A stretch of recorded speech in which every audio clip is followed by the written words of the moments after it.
नमस्कार, news letter के साथ हाजिर हूँ मैं राकेश रंजन। आज बात मोबाइल और सोशल मीडिया की। बिहार जैसे पिछड़े राज्य में भी 60% किशोर उम्र के नाबालिग बच्चे प्रतिदिन 4 से 5 घंटे रील्स बनाने पर खर्च करते हैं। यह रिपोर्ट राष्ट्रीय बाल अधिकार संरक्षण जारी किया है। तो मोबाइल और सोशल मीडिया का यह निकृष्टतम कुप्रभाव है और अभिभावकों के लिए सचेत रहने का वक्त भी है। यह मानसिक रूप से रोक देने वाली आदत साबित हो सकती है। तो इस पर जो एक कारण है कि मोनेटाइजेशन एक बहुत बड़ा कारण है। जितनी ज़्यादा व्यूज़ होती है, पैसे कमाने का उतना ही बड़ा अवसर होता है। अधकचरे और फूहड़ कंटेंट के व्यूज़ मिलियंस और करोड़ों में होती हैं। बैठे-बिठाए यहीं करके पैसा आने लगे, तो लोग क्यों न इसके पीछे भागेंगे।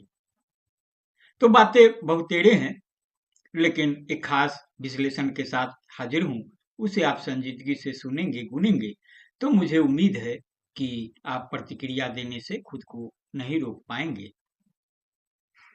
तो पिछले साल पटना के एक युवक का आईएएस में चयन हुआ, तो पत्रकार लोग उसका इंटरव्यू लेने पहुंचे।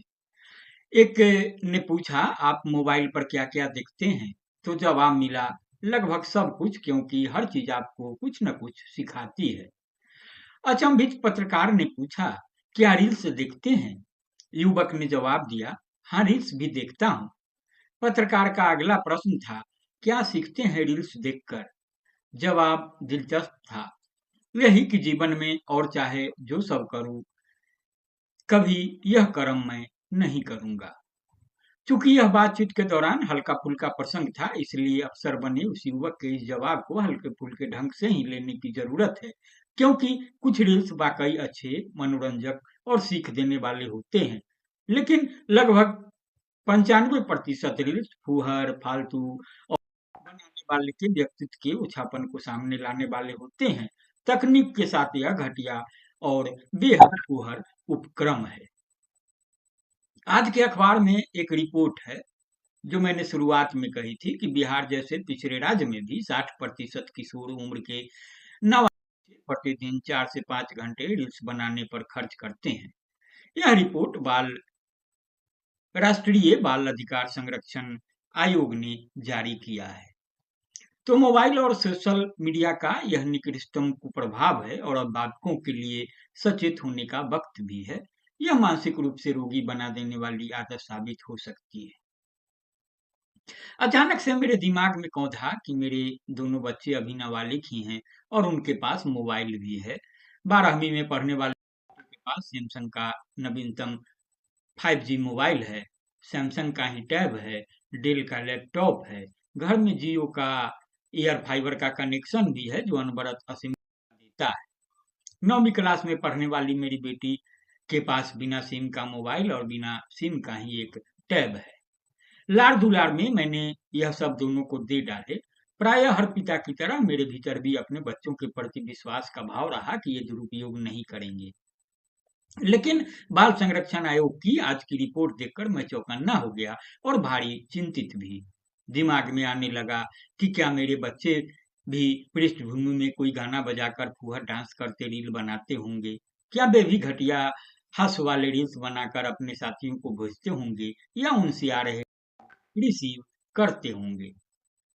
तो इक्का दुक्का उदाहरणों को छोड़ दें, तो जितने भी ऐसे रील्स होते हैं जिनमें पीछे संगीत पर कोई थोपे हुए थोबड़े का पुरुष या स्त्री को मैं नाचते कूदते देखता हूँ, तो मुझे अत्यंत खराब, बेहद ओछा और अत्यधिक फूहड़ सा लगता है सब कुछ। यहाँ तक कि सुदर्शन स्त्री पुरुषों को भी ऐसा करते देख कतई अच्छा नहीं लगता। अपने को बैकवर्ड मानकर मैं इस उलझन से दूर हो जाता हूँ, लेकिन मेरा बेटा या बेटी ऐसा करे, यह सोच कर ही मन बोझिल और अवसादग्रस्त हो जाता है। हालांकि अपने को समझता हूँ कि अगर वे रील्स आदि बनाते होंगे, तो अब तक मैं जान चुका होता शायद। हर अभिभावक को जागरूक होना चाहिए कि उनके बच्चे तकनीक के साथ कैसे प्रयोग कर रहे हैं।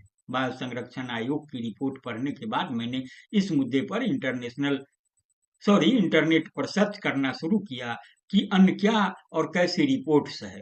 लबो-लुआब यह मिला कि उच्च शिक्षित और अपनी गरिमा को समझने वाले लोग यह सब नहीं करते और ऐसे लोगों में जो कुछ लोग रील्स बनाते भी हैं, तो वे सीख संदेश देने वाले, कारों को उन्नत करने वाले, अभिरुचियों को बेहतर बनाने वाले रील्स होते हैं। उनकी व्यूअरशिप भी अच्छी खासी होती है। कुछ ऐसे प्रोफेशनल्स होते हैं जो दैनिक पारिवारिक और सामाजिक जीवन प्रसंगों को लेकर हास्यप्रद या गंभीर रील्स बनाते हैं। कितने तो यह बना बनाकर अपनी तरह से छोटे-मोटे स्टार भी बन जाते हैं। लेकिन नाबालिगों का रील्स बनाना यह बड़ा सवाल है। ऐसे बहुत कम होंगे जो सार्थक कुछ बनाते होंगे, बाकी तो फुहड़ता और संस्कारहीनता की प्रतियोगिता में ही उतरते होंगे।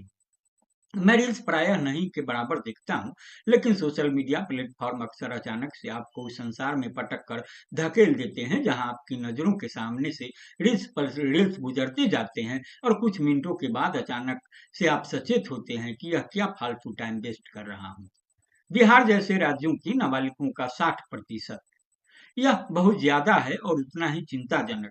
बच्चों को इस दुष्चक्र से निकालना होगा।